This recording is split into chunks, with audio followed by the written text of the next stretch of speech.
Get ready for the world's greatest Arsenal podcast. Welcome to another podcast by Guns and Yellow Ribbons. Enjoy the show. Hello, good evening. Welcome to Guns and Yellow Ribbons. My name is Fergus. I am your host. Some old faces back on the show tonight. We've got Scunny Mike, who hasn't been on this season so far. Mem, who seems like he hasn't been on for, I don't know, since Britain left Europe, I think, probably. And old man Trev. We've got him here as well. Oh, well, you know. Mem, Mike, it's up to you guys to hold the show up, you know what I mean? Because Trev's not in a good mood. How are we doing, boys? I'll say hello to you first, Mem. How are you, mate? I'm okay, Ferg. Not too bad. Yeah, good to be back on. I have been watching you guys, catching glimpses now and again, but just been terribly busy of late, really busy. Scunny, how are you? Long time no see. Yeah, it's been a while since I've been on here. Saying that, it's been a while since I've been on any podcast, to be honest. I think I did my first one yesterday for so long. So, it's nice to get back into it. It is, but it's also nice having that little bit of time off as well, isn't it? I think I needed it. There's only so many times you can take being negative and repeating yourself. So hopefully, fingers crossed, we might see something different this season. Yeah. Trev, how are we, mate?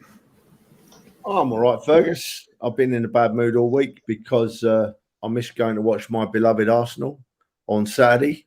Some people might think I'm saying that tongue-in-cheek because we lost and got beat 5-0, but I'm not. I'm saying it with all sincerity because I'm a proper Arsenal fan and I go to watch my football club between thick and thin. And just before we go on, Fergus, we're going to talk about lots of things tonight, and I'm not going to rant and I'm not going to rage. I'm going to stay level-headed.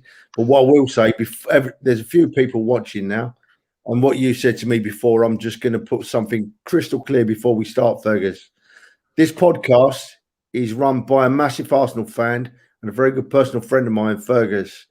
It has proper Arsenal fans as guests. We've got two proper Arsenal fans and myself tonight, Mem and Scunny, and not one of us make a penny out of this.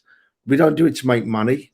So if you're watching this show thinking that we're making money out of talking about the Arsenal, you're on the wrong podcast, because this is a proper Arsenal podcast by proper fans. We're going to talk football. We're going to talk down about some players, but we're not going to get too heavy on them. We're upset. We're fed up, but we're more fed up with what goes on outside the football club at the moment. So you just need to know that, guys. Anyone watching, we don't make money. We're here to talk about the Arsenal because we love them. Anyone thinks I'm making money, I'm pretty much living in my attic here. There's boxes behind me. If I was making money, they wouldn't be there. And like I said, this is a wall here. This is the roof. So I'm in a made up little tiny room. I'm definitely not making money today. There we go. Princess comes out to burst our bubble. Amanda, thank you very much. Princess. I wouldn't mind having your loose change, Princess. Yeah, I'll just say I saw Amanda at Man City. Cheers for buying us that pint and pie there. You know, it was much appreciated from you. I think we had to fit it in between the wine and cheese course, didn't we, Amanda? I hope it did. Yeah, that's it. Yeah, you know, and then that 7-course meal afterwards, wasn't it, Fergus?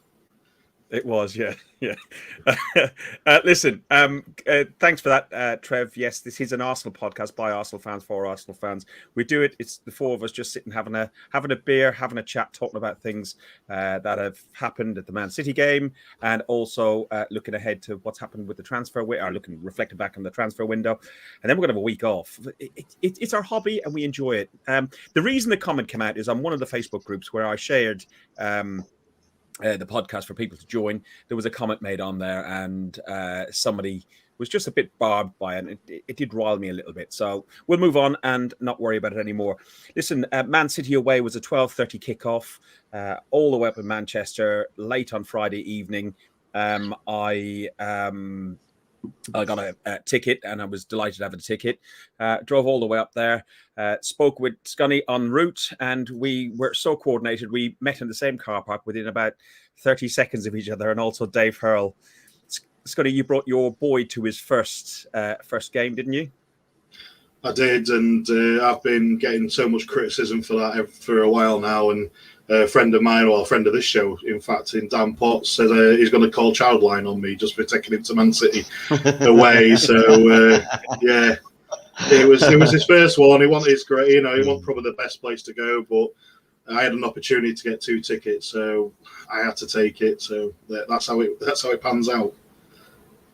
And listen, it's the perfect thing to say. No matter as Trev said, win, lose or draw, we support Arsenal through thick and thin. And I drove 8 hours in the car, spoke to you in the car, spoke to Mem on the way up and on the way back, and Trev was having a little bit of a strop because he had to blow up balloons and make a balloon arch, and his wife was really laughing at him a lot and stuff like that. And I was laughing at his wife laughing at him. It was hilarious. But it is meeting up. It is seeing the lads. It is seeing Amanda. It is seeing, we saw Dave Hurl, I saw Tony. There was loads that we bumped into and said hello to, and we are a family, and that's what it is about.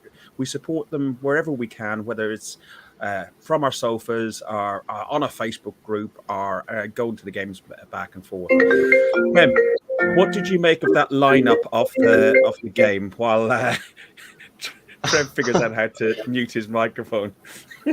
What did you make of that lineup of the game? We had Aubameyang and Odegaard, which seemed like positives, and then we had that back five, which when I was talking to Scunny and Dave in the stadium, we looked at the lineup and went, well, yeah, we've had the proper formation, we thought. What did you make of that, man? It was quite. I think it was quite a bold. I know you talk about it's 5 at the back, 3 at. Hello. Yeah. Go on. I was just concerned about the 3 centre halves, really.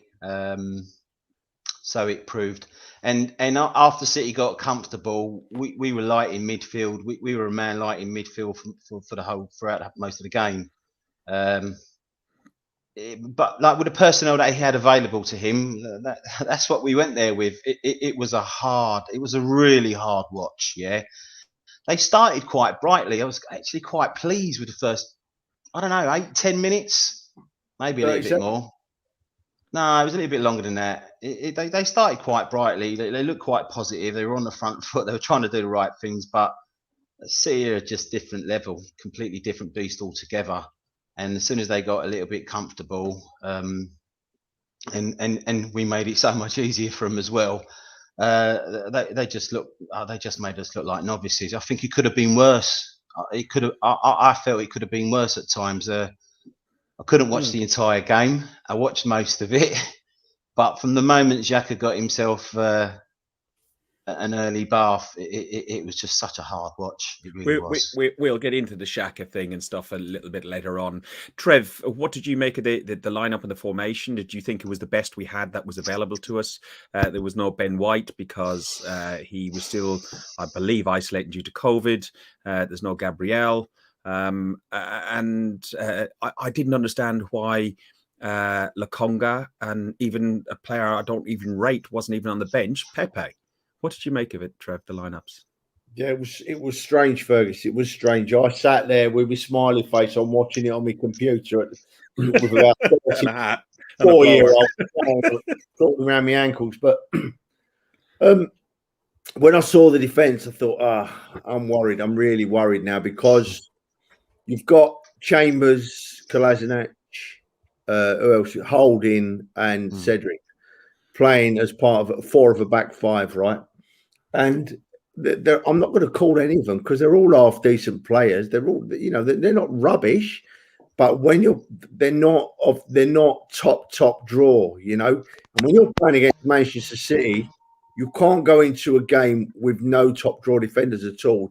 Tierney out on the left was isolated, and the rest of them they're good, but they're not good enough to take on Man City. You can carry 1 or 2 of them. You can put a defence in with Holding, say, or with Chambers, or with Cedric, but you can't put them all together because we're not going to be good enough. And it showed that we're not going to be good enough. That we were all right, as Mem said, for the first few minutes. And the first goal was a terrible defensive error. The second goal was another terrible defensive error, I thought. And then for me, it just became, after the Xhaka sending off, which I know we're going to move on to, so I won't dwell on it, it became unwatchable. We were that poor. It became unwatchable. And I was fuming and I was angry. I didn't go on social media and start ranting about it because I think that what people need to remember, I'm getting a step ahead here, Fergus, but I'll only be 10 seconds. What people need to remember now is that this Arsenal team in this position, they need a fan base behind them. They don't need a split fan base. They don't need an abusive fan base. They need a support. They need a whole fan base backing them, whether you like it or whether you don't. If you're an Arsenal fan, you have got to support this team at the moment. Never has it been needed more, So we were very poor, nowhere near good enough. We'll go on to Xhaka. I've got my views on that. I'm just down about it all, but I'm more down about the fans and the reaction, and we'll touch on that shortly, I'm sure, Fergus. Yeah, we will. Just finishing up on the sort of lineup things and looking at some players individually before we go into probably a couple of the goals and more the Xhaka thing, and then just the whole surrounding around the game and social media and so on as well. Mike, Kolasinac was played. Why? I thought we were trying to sell him. Why wasn't Mari played over him? Kai asked that in the chat. My answer to that one, ahead of what you'd say, is has Kai not seen Mari's last two performances? Cedric, what's happened? He was reasonably good before. People were saying Suarez looks better. He should have a start ahead of Bellerin. Holding, Chambers, and all in all, like it was said in the chat, KT would be the only player that would really start this back 4 or 5 if a full squad was available. He was made look poor because of the other, well, I think in particular because of Kolasinac. But what were your thoughts on that? Because the midfield didn't exist, the forward line didn't get any service. Well, yeah, if we go into the defence and everything else, I don't agree with what Kai said about Mari. Like you said, have you seen his last couple of games that he's played? He's been terrible.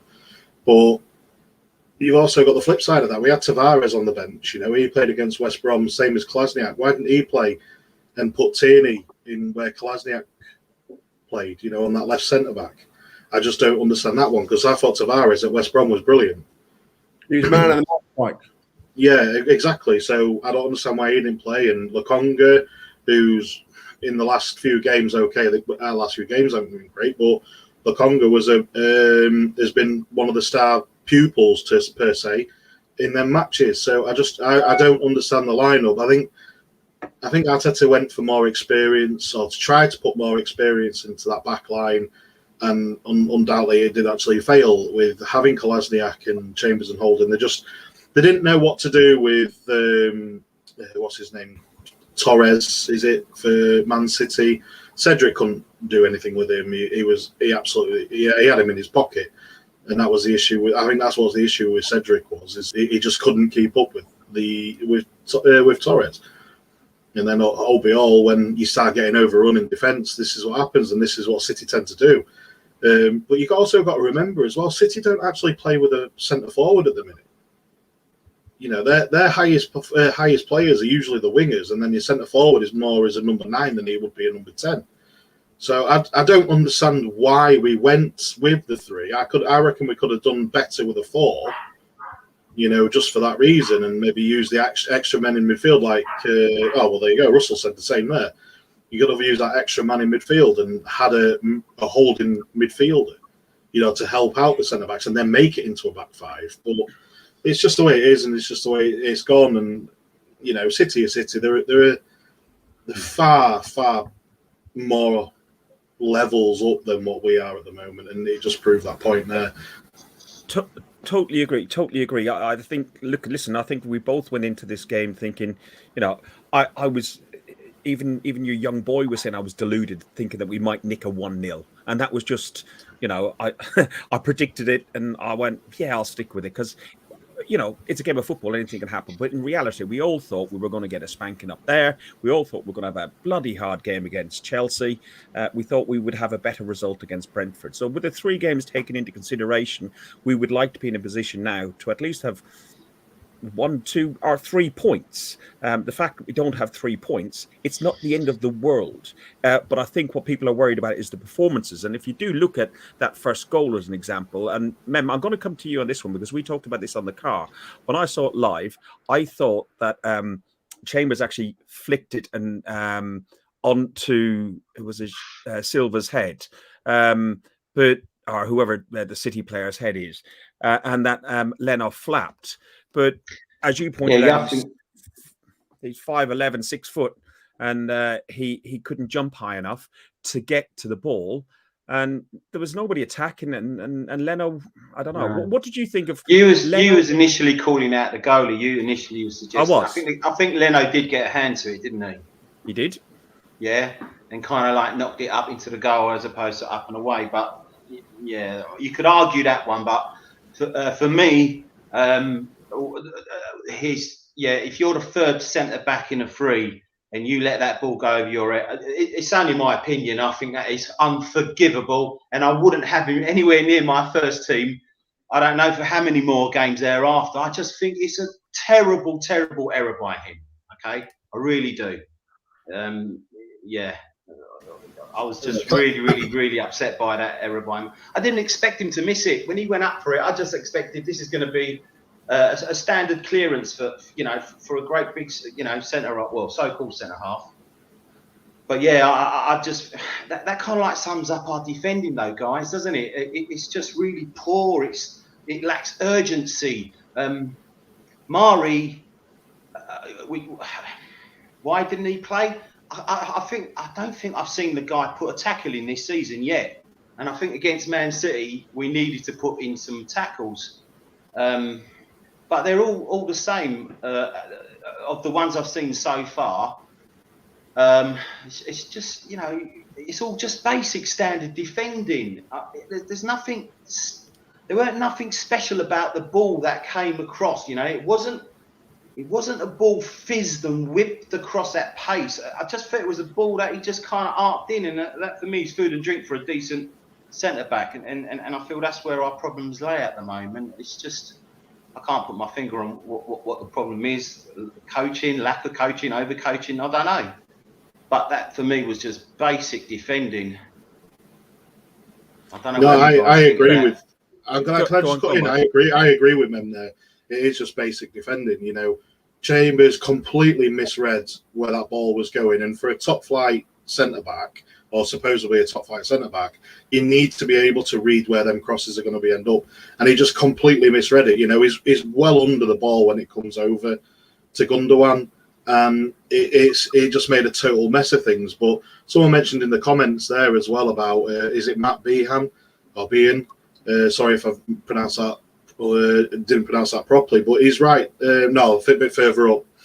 He needs, defending 101 is you need to stop crosses coming in.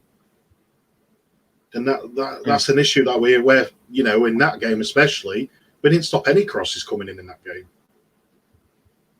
Yeah, no, we just stopped doing the basics. Yeah, and I think we were outplayed by a far superior team. That aside, though, 12 minutes in, I think it was. We're 12 minutes in, we're 2-0 down.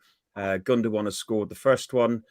Torres get his first of his 2 goals that he gets that game. And then we get to, the thing that more or less finished the game. Any hope we had of getting back into that game was the Granit Xhaka sending off.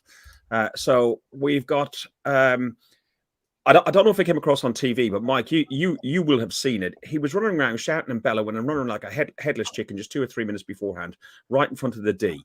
I don't know if that was on TV. Then he runs over and he does this stupid rash tackle.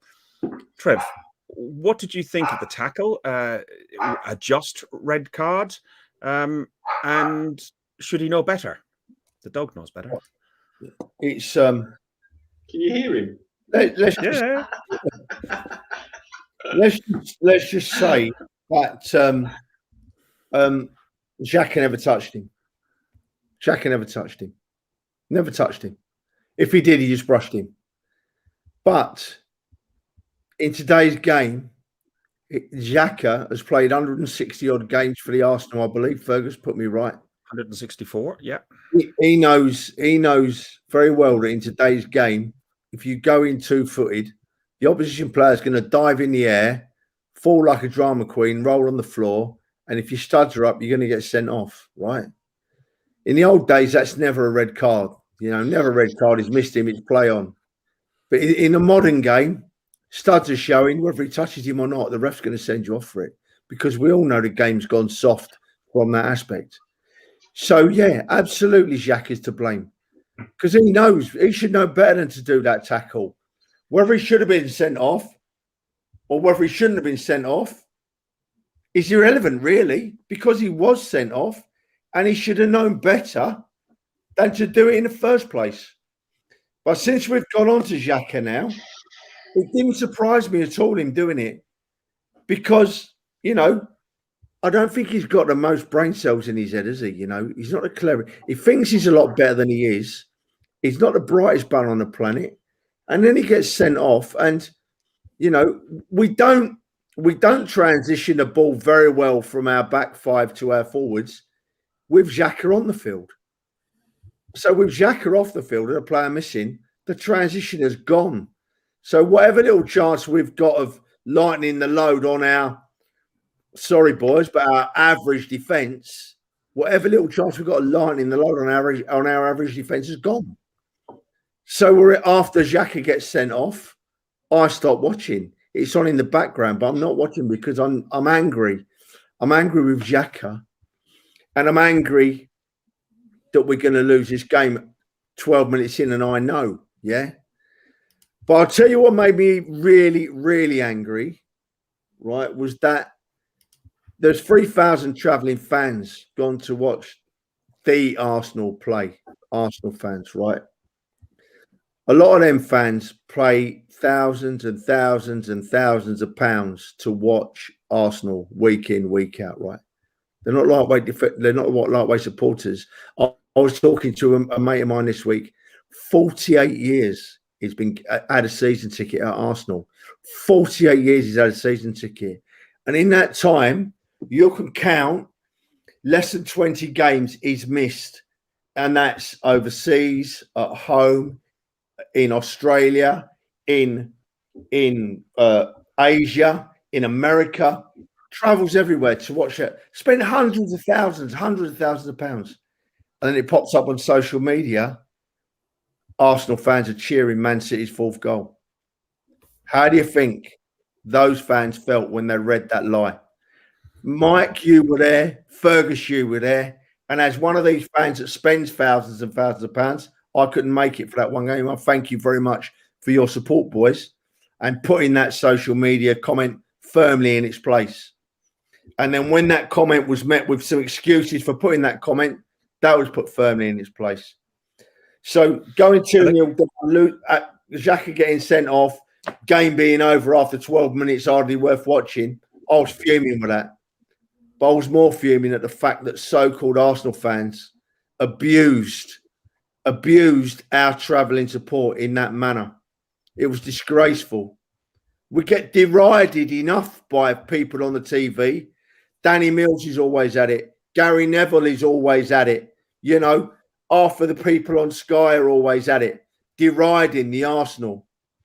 Now, if you're going to go and join that party and call yourself an Arsenal fan and go and join that party and deride the Arsenal, you need to get out of here. You need to get out of here, because if we're a proper fan base, we need to stand firm and united against that division we get on Sky. We need to let it unite a fan base. So if you want to join that Sky or Danny Mills or Gary Neville or all those others that are on the back of the Arsenal all the time, you go and join them. You go and join them. Do it. But don't come back to me and start saying we're an Arsenal fan, because you're not. Arsenal fans need to be united behind our club right now, because it's never been needed more. Arteta's done my head in. He's driven me a distraction. I can't work him out. The back four were just not good enough. Our forwards haven't scored a proper goal in weeks. But I'm an Arsenal fan. I'm an Arsenal fan. And you won't change that. You won't change that. I'll still be there. My tickets are booked for Burnley. I'll be at Norwich. I'll be at every game the rest of this season. And I will never, ever, ever join that party of deriding the Arsenal, because I'm a fan. Think, people. Think. Take a bow. Well you can wrap it up there, mate, really. Yeah. I'm fuming. Trev, we're not worthy, Trev. We're not worthy. The tweet that you mentioned is from AFTV. I will add that AFTV aren't the only outlet that did report that Arsenal fans are celebrating the fourth goal from Man City. I was there. I definitely know that there was a lot of singing and a lot of cheering and jeering coming from the Arsenal fans, but it wasn't cheering Man City.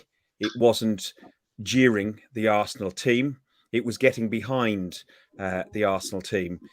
It was singing the Emil Smith Rowe song and the Saka song. Mike, you taking your boy out at half time, and the game was that awful, and the atmosphere was so good in by the stadium bar, which was all spilling out onto the concourse was rocking, mate. Absolutely rocking. I just went to take my lad to get a drink, and that concourse was rocking from as soon as I went in. I think I went in about 4 or 5 minutes after half time, and then it was just going on and on. The singing just kept on going, and then just I think about 5, 6, maybe 7 minutes before it sort of kicked off we kicked off after half time. It was just the Smith Rowe song, Saka and Smith Rowe song from then onwards, and it just didn't stop. As you know, Fergus, you was there. It just didn't stop. It was started in the concourse. It moved out onto the terrace. It was just non-stop. It was going on and on and on, and it was absolutely brilliant. I couldn't get enough of it. And my lad is, like I say, for his first game, he loved it. He thought it was great. Because the away fans, as we all know, away fans, you get more of an impact from the songs, don't you? Because it is only a smaller crowd than what you would get at the Emirates. Yeah, it's concentrated. So but the singing was non-stop from the start till finish, as far as I'm aware. And the reason why I can vouch for that didn't happen from the likes of AFTV and BT Sports is I'm actually in that picture. So I can tell you straight up, I am somewhere in that picture, and it was brilliant. I think we both are. I'm a few rows behind you, I think. I believe so, yeah. But I know I'm definitely there because I spotted myself.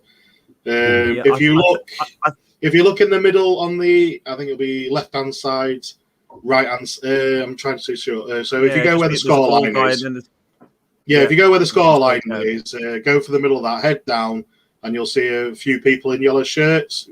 The first lot, and then move across, you'll see my arsey face because it's just gone 4-0. Yeah. So, to be honest, I didn't stay much longer after that because I'd enough. I've only walked out of 2 games ever, and that was both against Man City. One was the League Cup final in Wembley, where we were dire. And that particular game, I don't feel proud about it, but I just couldn't watch anymore. And honestly, when you get a 4-hour drive, the last thing you want to do is get stuck in a load of traffic trying to get out of the car park. I didn't stay over, so it's not even like you can just go and get absolutely obliterated in the bar and then not worry about it and just have a good old party to drown your sorrows. Fergus, Fergus, just before we move on from that tweet, right? Don't put it up again. I don't want to see it again. But, they are invited. They are entitled to their opinion. They are entitled to say what they think. But what was really annoying is, firstly, is that when it was pointed out that there was an error there was a mistake there, I started getting excuses. Actually, there was some insults thrown because it was pointed out that was a blatant lie. Now, you should just stand up and say, take it on the chin. I've done it on here many times, but no, there was excuses, and it was unacceptable. But we've got to move on from it because we can't keep talking about that because the Arsenal fan base has got to be united now. We've got to be united now. I'm going to Burnley, going to have a good day out, and I'm going to watch my football club, and I'm going to cheer until I can't talk. And we're going to move forward, and we're going to get better because we've been bad before. I was only looking just now, I think it was 1976. Only 5 years after we'd done the double, we finished 17th in the league, just escaped relegation. It's happened before. And I feel for these youngsters in a way because they're spoiled with success from the past. But it will come good again. But any proper Arsenal fans will be like me, be gutted, be angry, be wild, but be behind this team. Every single player. Every single player I'm behind when they walk on that field, and I will be every week. Hey, I'll tell you what, though. We are in trouble in one way. We are in trouble in one way, right? Because Fergus still hasn't bought me a beer this season. Well, my beloved friend. If you don't recall, Brentford away at that pub, I did. I don't know. You didn't. Yes, I did. Listen, before we get into that, I just want to go through. The subject. It's changing the subject. It's changing the subject. We can talk about it because we're talking about Norwich at some point when you're going to buy me a beer. At 19% possession, 1 shot, and only and 0 on target. The question is not anymore about that game itself, but where are the goals coming from, Mem? Where are the goals coming from? Fergus, you're right. I'm going to cut. Let me cut him, Mem. I'm sorry. Let me cut him, Fergus, because you put the nail on the head, right? Because what I just said about the transition, there's no transition. The first thought from our midfield at the moment is to pass the ball sideways or back. It has been for a long time, you know. Even when there's space in front of them, they're going to pass it sideways or back, one man in particular. So hopefully that will change to him because this Lokonga looks really good. Tavares, as Mike said earlier, oh, wow, what a game. I know it was only West Brom, but what a game Tavares had. He looked to go forward and he looked for space and he looked to move and he made Pepe look ordinary, if I'm honest. But talking about goals, I'm interested to get Mem and Mike's view here. And I mentioned it the other night on the podcast, Fergus. Under Emery's reign, the first 2 games of his first season were Man City at home and Chelsea away. And we lost both of those games. But for both of those games, I can remember thinking, on another day, we get something out of those games. We weren't that bad. We created some chances. We moved the ball well, and we got a bit unlucky. Man City were a better side, so if we'd have had a bit of luck, we might have nicked a draw. Chelsea beat us 3-2, I think it was, off the top of my head, and we should have beat them. Mm-hmm. So you come away from Emery's first 2 losses of that season thinking, yeah, ain't brilliant, but, you know, I can see signs. What really worries me this season, and this is where I want to put it over to Mem and Scunny, is that we've played Man City, we've played Chelsea, we've played Brentford, and I've not thought for a second that we're going to win them games. We've not created hardly anything, nothing. I've got nothing in my head giving me this positive thought that on a different day we might have done something differently. There's just nothing there, and it is very worrying. What's your, Mem, Scunny, either of you, what's your thoughts, boys? Xhaka. Yeah, we was talking about Xhaka. I've been waiting quietly to say something about Xhaka. I get what you say, Trev, about supporting every single player when they cross the line and they go and support, go and play for our team. I get that completely. I really, really do. But somebody made I think it was Terry, made a post about he just keeps making the same mistakes year in, year out. You know what you're going to get from him. How is that going to take us forward? Mate, for as long as the guy's in the team, I can't see anything moving forward. I think he's that bad an influence on everybody around him. I really do. No, what was you saying? Would you not agree that? Go, Trev. I can't wait to see. I just, he's got COVID now. I think someone posted. Yeah, so hopefully he'll be out for a period of time. I agree with Mike. Made some really great points about young Lokonga. He just looks assured. He's only played a game and a half, 2 games, or a handful of games. Tavares, I'm excited about any Portuguese or Belgium signing. Yeah, I've got a theory on this. I'll share with you. For the last 10, 15 years, I've seen both international teams. They've always had good quality players, right? But I've seen both international teams just rise up. And the quality of their player, because the belief in their mentality is fantastic, yeah? Their physical attributes, their skill, their technical abilities, the Portuguese and the Belgian players I'm talking about, yeah, are fantastic, guys. And I think as a club, we've missed a massive trick because this is the first Portuguese, aside of Soares, who's basically a little bit of a cast-off. These are the first 2 young players that we've gone and invested money in that I feel in a year, 18 months, 2 years maybe could be real quality. And I've only seen snippets of them too. Sorry, what did you say? What did you ask me, mate? It's just that I'm just how do we progress and take this forward? If you look not at pick Granite. Yeah. okay, Not pick Granite ever again. Not pick him. Fergus, Finished. Fergus, you know me. You know I don't like going in heavy on players. You know I don't, and I'm not going to swear and rant about him. But Granit Xhaka is not very good on the field, and he's not very good off the field. He's like if any most other players, if they'd have done that he did against Man City, they'd have been on social media. A real man, not one of these that walks around with his head in the air and thinks he's the bee's knees. A real man would have gone on his social media site and apologised to the Arsenal fans that travelled to Manchester City to watch their team. He would apologise for his actions. He would have said that he had a rush of blood. He would have said that he was silly. He would have said, let's move on and get stuck into the next game. Unless I've missed it, I've not heard a word from him. All I've seen on his social media was his smug nose in the air. Trev, even if he had done all of those things, I'm done with him. Because guess what? Yeah. In a couple of months' time or so, he'll make the same stupid error again. Okay? He will. And aside of that, mate, I'm just so done with him. I really am. I hope and I pray that one of the young I'm one who can go on about Xhaka for a long time. I'm one who could probably go on about Xhaka, but I'm not. I'll get back to where we were and where the goals are coming from, Fergus, because even I don't want to talk about Xhaka anymore. Oh, yeah, I forgot about him. And I can't be bothered with him. And everybody who knows me, who's watched the show, whoever seen me on here before, knows how much I don't particularly like Xhaka. Yeah, he's not one of my favourite players. But anyway, we've got to think about it from last season.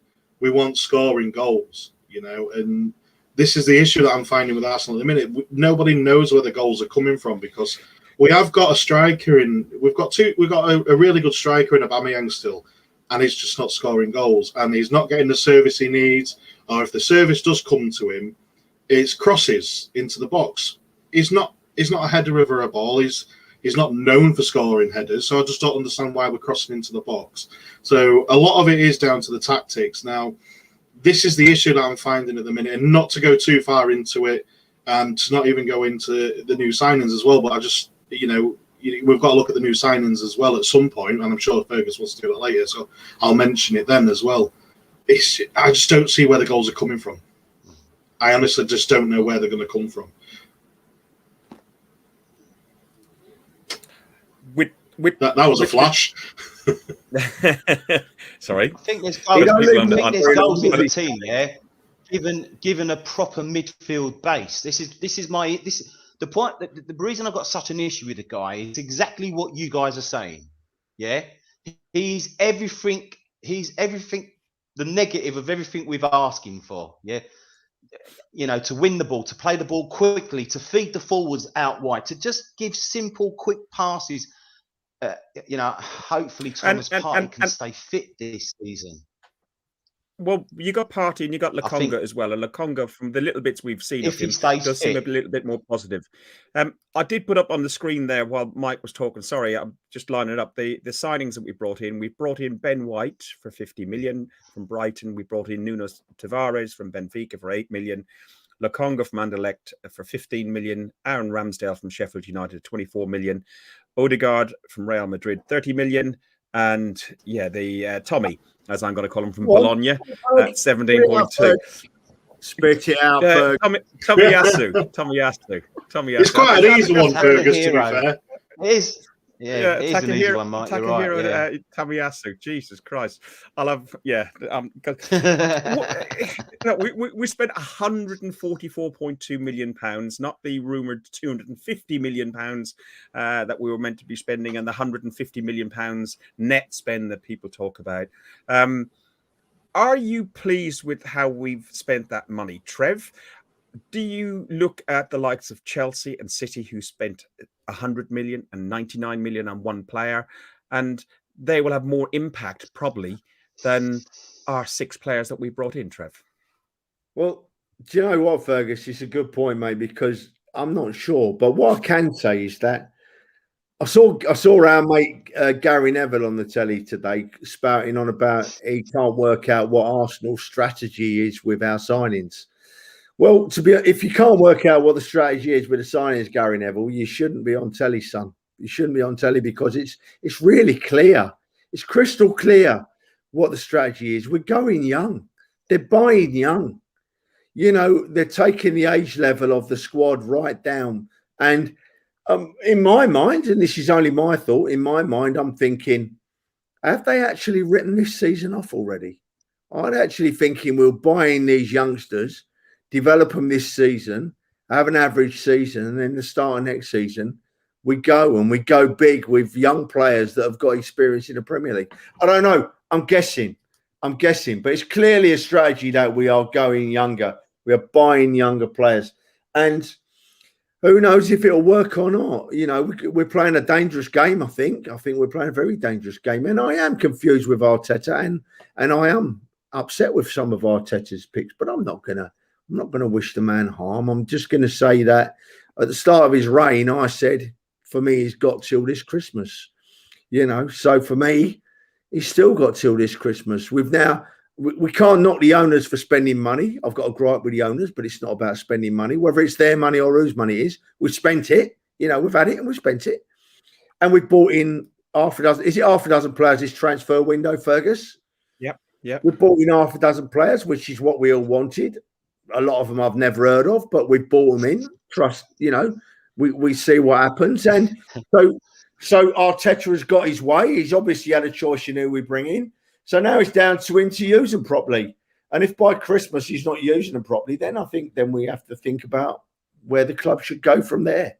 You know, I'm losing my voice here, boys. You are, and you weren't even at the game. I don't know what you've been doing. Like you've been out in the cold air and up in Lincolnshire, maybe. We're shouting at my wife all day. Done me head in, Shez.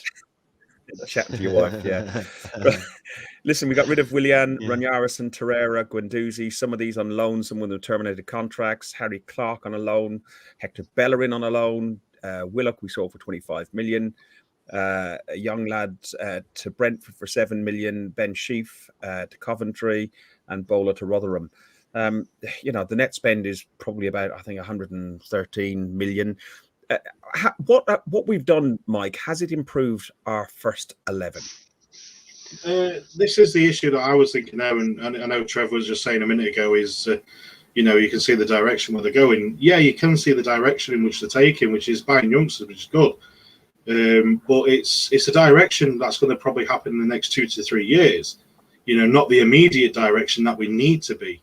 You know, we finished 8th now in 2 consecutive seasons, and now at the moment in time we're sitting at the bottom of the Prem, and that's the thing I don't get for me at the minute is like, yes, the signings, okay, I'm the same as Trev. I'm not overwhelmed, I'm not underwhelmed by the signings. I'm at that point where I'm thinking, they're all right. Some of them look good, you know. I've been impressed. You know, I didn't know who Tavares was, but I was impressed with him at West Brom. Didn't have a clue who Lukonga was when he first came in. He's played a couple of matches. Yeah, he looks pretty good. And then we see one game with Ben White, he was pretty poor in it, and then he's been off for COVID.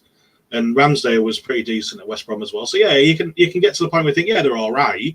You know, they're not bad signings. I'm not going to say it's probably the worst signings we've ever made in our entire lives, because I've been around when we only signed Peter Cech for 1 season. You know, and that was an awful bloody transfer window, that was. So I'm not going to diss the signings whatsoever. I do feel we haven't made improvements into the first 11. We could have done with another centre mid. You know, we had options to buy centre mids. You know, there was plenty of them kicking about. And if you look at OR, for instance, you know, we was heavily linked with him last January and last summer transfer. Last summer window. and January, yeah. Yeah, we was heavily linked with him, and then he's been cut. His price has been cut and cut and cut. And then there was an option, you know, we could have had him on loan and bought him for next season, you know, alone with an obligation to buy. So I just don't understand why we probably didn't do that.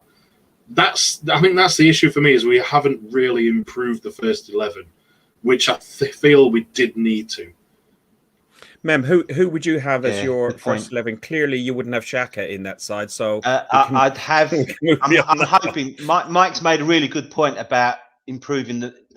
It's not. It doesn't seem on the face of it. It's an instant improvement. Yeah, on the first team. I'm hoping. I don't know anything about Takahiro. I know he plays in Italy, and I know they defend well over there, and he wouldn't survive for very long if he couldn't defend very well over there. So I believe he'll be an upgrade on Hector. I don't think he needs to try that hard, I'm afraid to say, to be an upgrade on Hector Bellerin. KT picks himself. I think Bukayo Saka and KT are the only two players that you can say are just dead certs for the first team, yeah? KT one side, Ben White, and for me, Gabriel is the only centre-half we've got at the club that is committed and wants to win the ball, yeah? Mari doesn't want to put a tackle in, guys. Holding has looked shocking at times this season. Ben White is a footballing, this is a footballing centre-half thing, but he's been compared to John Stones. But I'm hoping he can defend a bit as well, yeah? Gabriel's my favourite centre half, so I'd have him. That's my first pick back four that with current personnel at the club, and I'd go with Ramsdale in goal as well. Do you know what, Ferg? It's really interesting what Mem says there. It's really interesting because Mike, you were at the West Brom game, so I've said it before. We're no better or bigger fans because we go to games, but when you're at the match, you do see a bigger picture. Your peripheral vision is much better, yeah? And at the West Brom game, I thought Núñez was absolutely terrific. I really thought he played exceptionally well. So if Núñez pushes for a first-team place, how does he fit Tierney and Núñez in the same side? How does that happen? It would have to be a back five with Tierney being left centre-back. Yeah. Then you're pushing other people out as well. So that's the other thing as well. That's the other side of the direction. I don't see where we're going. We have bought these players and stuff, but it's nice to have a backup left back. Don't get me wrong. We 100% needed one. We've got Kolasinac, and we all know it's not play in other positions.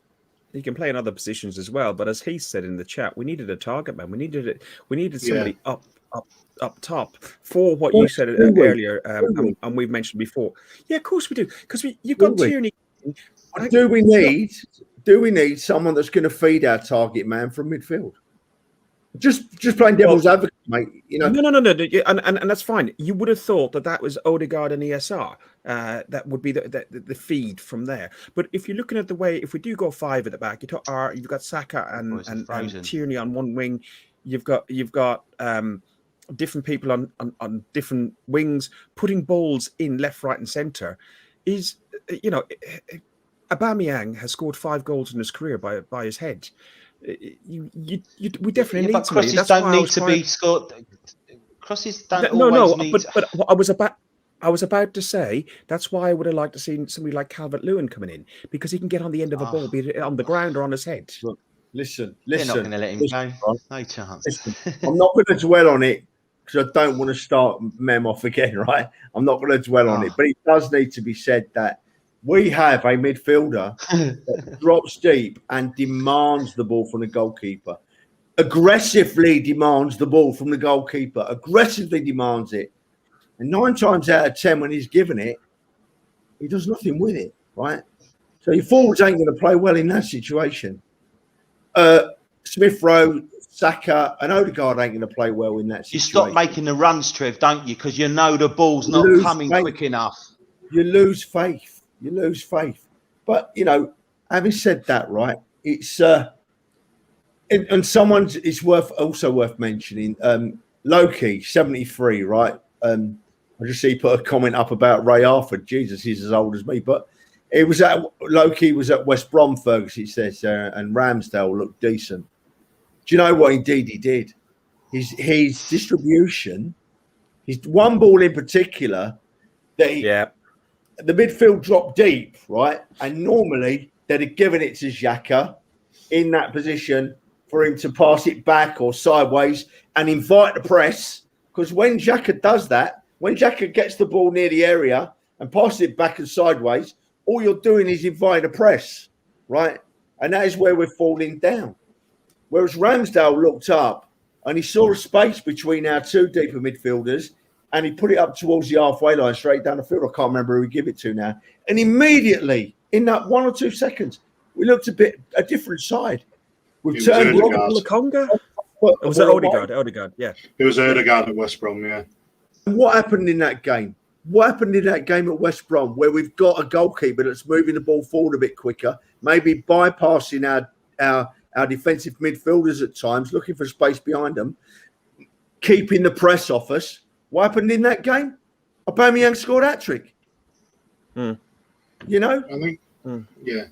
I do sort of agree with that. I do feel we need. I do feel that we needed to replace maybe a striker, because you got to think of it as well. Lacazette's on his last year now, so I do feel we probably should have maybe, moved Lacazette on if he wasn't going to sign a new contract, and brought in a replacement. So I do feel that should have been done. But I suppose that's a story, a story for another time or something. But Trev's absolutely is correct there as well. Ramsdale was really good with his distribution at West Brom, but that's I'm just hoping he can replicate that in the league as well, and I hope he does get his chances, because he does deserve them in some respect. If his distribution, I can't even speak now, it's going to be like that, then yeah, we could do with that. And it's right, we haven't got that target man up front, so we've got to utilise the likes of Aubameyang to get it to his feet. The issue is now again, like Trev says, we've got them deep midfielders who tend to pass sideways and backwards, don't look for that run going forwards. And you was there at Man City, Trev, at Fergus, and Trev was at West Brom. We saw many a times you could see the likes of Saka making the run, you saw the likes of Aubameyang making the run, and then passes just was not going to him. They didn't even try to get those passes to him. One that sticks out in particular for me is Odegaard passes Cedric, and he wanted the ball played through to him like on a 1-2, and Cedric put the ball out, and Odegaard went absolutely nuts at him. I don't know again if that was shown on TV, but it is an example. Look, I think we've got still plenty of issues with the squad. I think some of the signings we have made are, let's call them experimental to a certain degree. But remember, I think a big exercise of this one was clear out some of the deadwood. You mentioned Lacazette, not necessarily deadwood, but the people on tail end of contracts that you're going to struggle to get out because there are legacy contracts, legacy salaries on huge money. And that's been half the issue, moving Eddie Nketiah on, moving Lacazette on, moving all these players on. I've heard that's not just a problem for us either, though. I've heard that no, it's not. So I'm not laughing at you, boys. I'm just laughing at C. Osborne's comment there. That's funny. I'm not laughing at you, boys. That's funny. What's that one then? Which one? At the bottom, the latest comment, Fergus. The latest one. I've just spotted it. Said that. That's funny.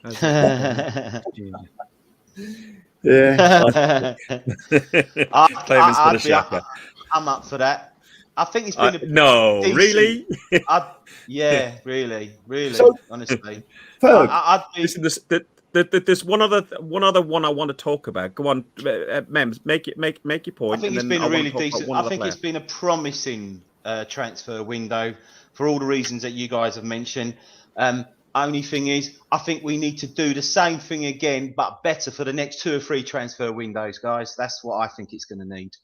Yeah, but will the fan base, will the owners, as long as we see some improvement this season in the playing style and I don't know, a little bit of a cavalier. I don't know, man. We just need to see some attacking football. We need to see our team going out there and doing what they did against West Brom in the Premier League, and then I think a few of the fans will be a little bit happy, But I think what we need to do is get Trev's speech about 12 minutes into this, and play it in the dressing rooms and play it on every social media channel going. You should send that to AFTV. Send it to AFTV. You should that. You see that? Listen, the thing is, put that on your pipe, lads. The thing is, boys, I didn't even plan that.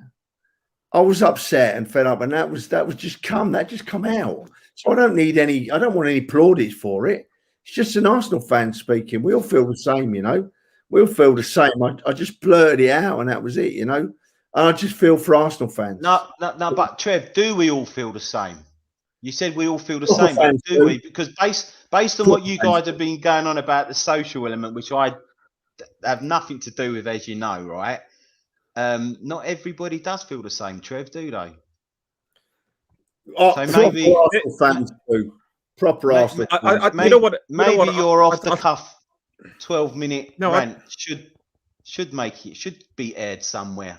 Yeah, maybe it ought to be. I think all Arsenal fans probably feel the same. They just have different ways of projecting that, and they are different generations as well, and different opinions. There's a huge sway of opinion with regards to social media sites, with regards to the manager, with regards to the owners, with regards to. But what the fans need to do is unite, get behind the team, and focus on one thing. For people to be singing for a social media channel to get out of our club, they're the least of our problems. They're the least of our problems. Yes, I don't agree with some of the stuff they do, but guys, if you're spending, I think it was somebody in the chat was saying they spent £8,200 traveling to see Arsenal over a number of years. Well, if you're spending £8,500, you're worried about a social media channel. I think we got to worry more about the trophies and the way our club has been run internally by recruitment, by the accountants, etc. The last one I wanted to talk about was Maitland-Niles. Maitland-Niles used social media and he pushed for a move. Trev, what did you feel about Maitland-Niles? I just want to be played. I just want to be loved, I think it was, or something like that. And I just want to be somewhere where I want it and somewhere I can play. There's a group of young players, isn't there? You've got Nelson, Willock, Maitland-Niles. They all sort of came through together, and Ketty was slightly later. But I just think that they all had their chances to play for the Arsenal, and they were all okay, but they never really shone, did they? Of all of them, I thought that Maitland-Niles was the one that was going to be the lad to make it. I feel for a bit for Maitland-Niles because he's been moved from pillar to post. He's played in almost every position on the field for the Arsenal, and he never complained in all that time, And he's probably now getting that little bit older, and he's starting to think, hang on a minute, I've bent over backwards for this club. I played left back, I played left midfield, I played centre midfield, I played right back. I played anywhere they wanted me to play, and I did my hardest. And now I'm struggling. So he's probably just speaking his mind. And I think if anyone's got a right to say things, he has. He's not been derogatory. He's asked for a move away, and he's got a right to do that. And I've got a lot of time for Ainsley Maitland-Niles as a young lit fellow, He's tried his best, I think, and if he wants to move away, then he'll go with my best wishes. And Darren, I couldn't agree with you more, mate. Absolutely, somehow I think Darren. I honestly think Darren, Mem will agree with you as well. Xhaka to be dropped for AMN in the midfield. Guys, it's been really good. Next fixtures coming up are Norwich. Can I just say a quick thing about AMN, quick? Yeah, please. And what I was going to say is, although I do sympathise with Maitland-Niles, I just don't agree with some respect how he's gone about it. Taking to Instagram. If I did that in my job, I'd be pulled into the office, which I feel he probably wanted anyway. He's gone to Instagram. Anyway. Yeah, he's gone to Instagram. He's not being heard in the club. He's not being heard in the dressing room. He's not getting the time of day. So he's had to feel like he's had to take him to Instagram. So he's probably got what he wanted. He wanted to get pulled into the office and have a talking to so he could voice his opinion. So I get where he's coming from, although I don't necessarily agree with it. The other thing about that is why you got to look at it this way. You got to look at it from this point of view: is why has he taken to Instagram? Why does he have to feel that he's had to voice his opinions on social media and say something like that? What is the issue at the club where there's no communication? Because he's obviously tried and feels like this is his last resort. Absolutely. Well, and if I tend to, when Maitland-Niles, he publicly said he wanted to play in midfield, which is fair enough. If that's what he wants to do, that's what he wants to do. So he's tried and tested that. He went to a move to West Brom as well. Sam Allardyce said he wasn't that great in midfield. He doesn't feel like he's given it a go. He's tried it, and now he feels he'd rather just play at right back or wherever he wants to play. Which I do feel at right back he could have played. He could be a blinder for us. He's played a few blinders. He's had a few man of the matches with Arsenal playing at right back. So by all means, let him play there. But the problem is I'm finding with Maitland-Niles at the minute is he's asked for he's possibly asked for a move. He could have got a move to Everton over the transfer window, and it got blocked pretty much straight away. If Arteta is basically said, I want you, I want to keep you, which he did last season as well. When he wouldn't let him go to Wolves. So it's either you want him, you want to keep him, you want to bring him in, integrate him back into the squad, then put him in the squad. Play him. If he's wanting to play that much, play him. If you don't want him, you don't want to do anything like that, you don't really want him in the squad, you don't see him as a perfect fit, then, why not loan him out to Everton? Why not sell him to Wolves? This is what I just don't understand with it all, with AMN. And I feel the same thing about Eddie Nketiah as well. Last night he could have had a move. He could have had a move over to Crystal Palace. Everything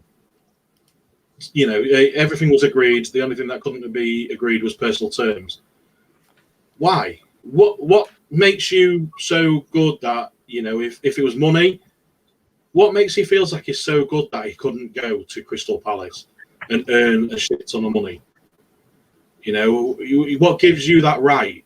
You've never really proven yourself to be a top-end striker to start if that's the case about money for wages, he's never proven himself in that sort of sense. He had a decent loan at Leeds, don't get me wrong, but that was only half a season.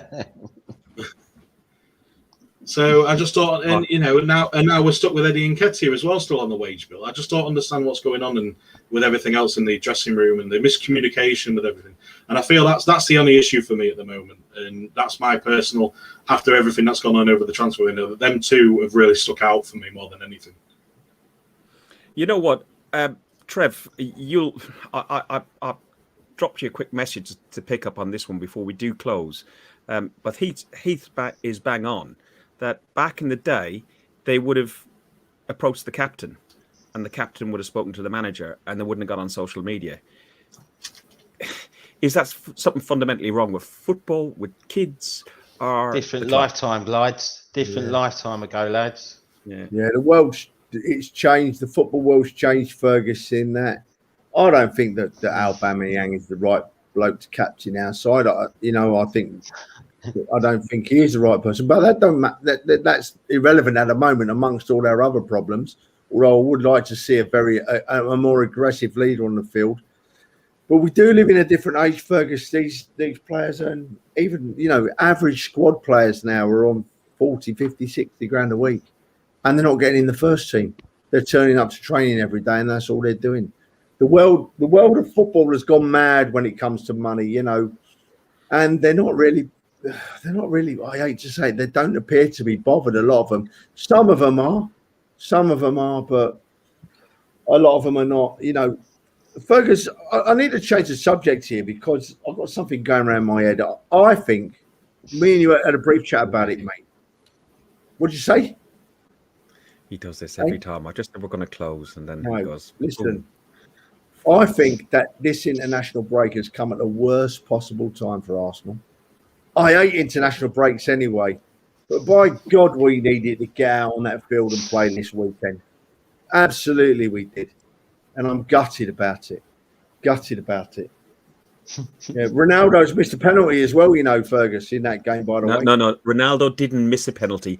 The Irish keeper saved a penalty, and Ireland are beating Portugal 1-0. Come on, you boys in green. I was even wearing my Ireland shirt. It started at 8:00. So what we got? Early days. Time. Coming up to half time, and Portugal just missed a chance. Listen, Fergus, before you close, I promise I won't cut you off again. Right. Firstly, my really good mate Terry is in the comments chatting tonight. Right, Terry Greenwood, and he's one of them fans I was talking to you about. My God, he spent together. We've been to watch the Arsenal. We've been to the far reach off places of Eastern Europe. We've been freezing cold, -20 in Kiev, or another one that I can't remember that I didn't go to. It was that cold, and spent thousands. I spent about $3,000 getting to Azerbaijan and back. So please, if you're out there, you guys. Say what you want about the Arsenal. Go and join that gang on TV that love to deride us. But don't expect me to acknowledge you as an Arsenal fan in any way, shape or form. There have been people on the TV this week and the caption says Arsenal fan. And they're not. They're journalists. They're not Arsenal fans, right? They're there to make money or to get clicks or to build their appearance. Yeah, they're not. They're only Arsenal fans in name, right? So you guys can do what you want. You can say what you want, and you can lie about Arsenal, but don't come back to me next week in the football ground and expect me to be polite to you. I won't be rude to you because I'm above that, but I won't be polite to you because you're not Arsenal fans. I'm an Arsenal fan. Mike's an Arsenal fan. Men's an Arsenal fan. Fergus is an Arsenal fan. And do you know what we've done tonight, Fergus? We've been on a right downer about our great club. Rightly on a right downer about our great club. We've spoken down about some players. Rightly, we've spoken down about some players. We've questioned the manager. And we're right to question the manager. But we ain't lied. We ain't been derogatory to anyone. And most of all, we've shown what we are. Arsenal fans. Proper Arsenal fans. Fergus, I'm not cutting you off anymore. I'm done. That's it. And Completely agree with you, Trev. If you want to see myself and Trev, Andy and Mark from the ArsenalHistory.com, they're historians and authors. They helped us throughout the summer to make 10 hours of video footage of the Arsenal history from 1886 to today. We've done it in 8 different segments. Feel free to go and look at it on the playlist on YouTube, or you'll find it on Spotify and so on. I'll cut you off again. I'm going to cut you off again because if people out there, right, watch this history programs, right? It's 10 hours, but it's not boring. It's talking about our beloved club. But the best part about it is that Fergus obviously does some research, and every 5 minutes or so, Andy and Mark, who are know the most about Arsenal Football Club of anyone I know, take great pleasure in pulling Fergus up and questioning what he said. It is absolutely hilarious. It's a small part of a big series, but it's worth watching just for that. My good friend Fergus. You interrupted me for that. Right. Thank you, men, for joining us. Thank you, Scunny. Yeah, all right, Trev. You have been watching Guns and Yellow Ribbons, an Arsenal podcast by Arsenal fans for Arsenal fans. If you like what we do, click in the comments and click the bell on YouTube.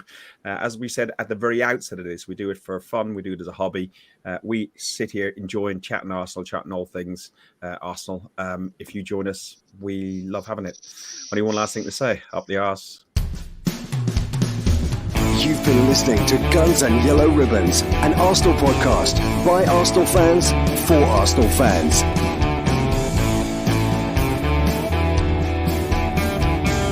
Follow us on Facebook at Guns and Yellow Ribbons and Twitter at Guns and Ribbons. And remember to rate and review us too.